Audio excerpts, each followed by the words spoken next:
Hey everybody, Peter Zeihan here, coming to you from, where am I? California. I believe it is October 3rd. Is it October 3rd? God, I hope so.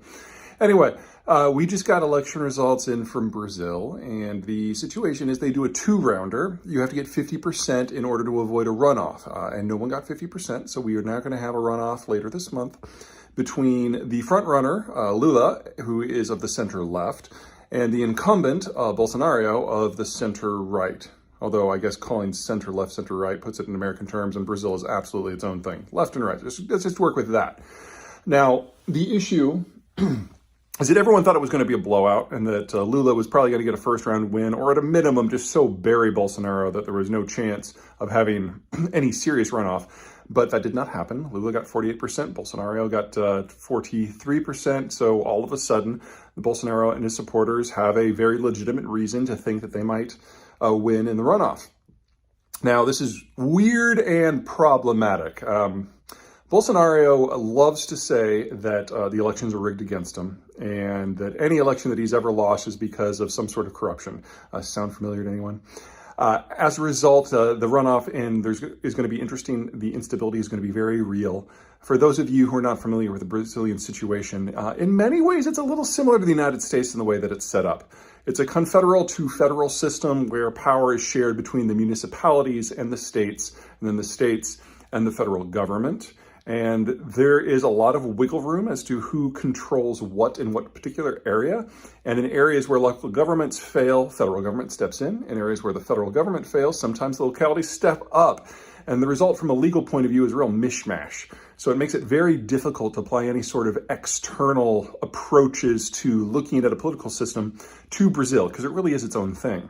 But there are some commonalities, most notably that polling does not seem to be all that right now in terms of accuracy. So now we've had a number of very high-profile elections and referendums across the world in the last several years where the numbers just didn't match what the polls said. This is true for both elections where Donald Trump was involved in the United States. This is true for the Colombian referendum on the FARC peace deal. This is true for Brexit. And now it is true for more than one run of elections in Brazil as well. Now, under normal circumstances, the concern, of course, would be that maybe Brazil is taking a page from the American book and is setting itself up for a period of extreme political acrimony and instability. But I would argue that's not all that new.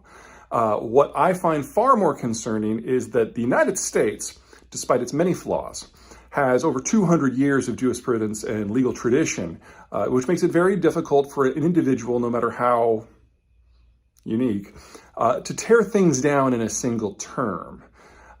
If you want to take the more conservative approach, not conservative left-right, just conservative, like, let's not overreach here, you still have going back to the 1870s with Reconstruction. That's a lot of institutional heft to unwind. Brazil doesn't have that. The Brazilian system was redesigned root and branch in the 1990s as the military stepped back from direct governance and bit by bit handed control back over to the people. Part of that involved the currency and monetary policy. Part of that involved the Constitution. So we're dealing here with a system that has had peaceful transfers of power, but in the single digits. So if we do get Lula and Bolsonaro, who are two, in my opinion, not particularly enlightened or intelligent individuals, duking it out over the future of the Brazilian state, well, then we get the second largest economy in the Western Hemisphere that suddenly falls in on itself. And that has implications that will reverberate throughout the region for decades to come. Because among many, many other things, Brazil is one of the world's largest exporter of raw industrial commodities like iron ore and foodstuffs, most notably soy. And instability here will shake out into extreme global damage in a way that the world really doesn't need right now, what with everything that's going on with China and the Ukraine war.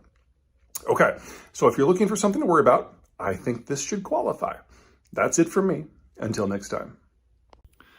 Hey everyone, Peter Zeihan here, coming to you from Colorado. The big news today on June 27th is that the Beijing government has announced that the zero COVID policy in China is going to persist until at least, wait for it, 2027. Now, a couple things going on here. Number one, you have to keep in mind that the Chinese domestically generated vaccine really does not work. It barely worked against the original wild strain out of Wuhan, but then we have Alpha, and then we have Beta and Delta, and now we're on Omicron BA2, and Omicron BA4 and 5 are just around the corner, already in the United States, so there's more and it's changing faster.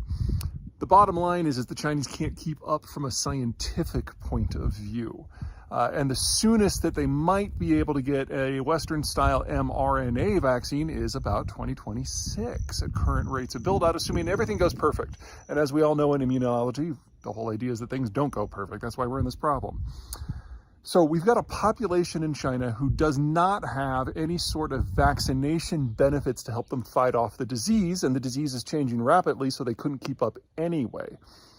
Second, the Chinese have been broadly successful until now at keeping the various COVID strains out of the country. So unlike most of the world, no one in China has naturally occurring resistance.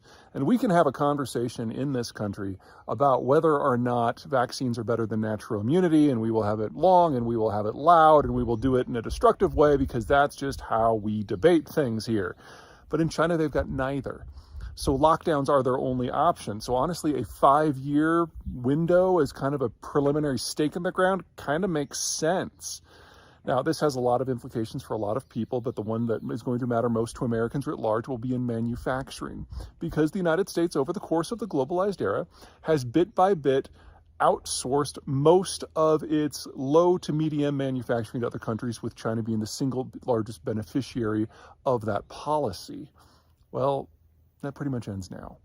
Shanghai has already been in lockdown for 2 months, and since Omicron is the most communicable virus we have ever dealt with as a species, it is regularly punching into the Chinese system and infecting areas, and lockdowns are really the only thing that they can do, and they only work temporarily.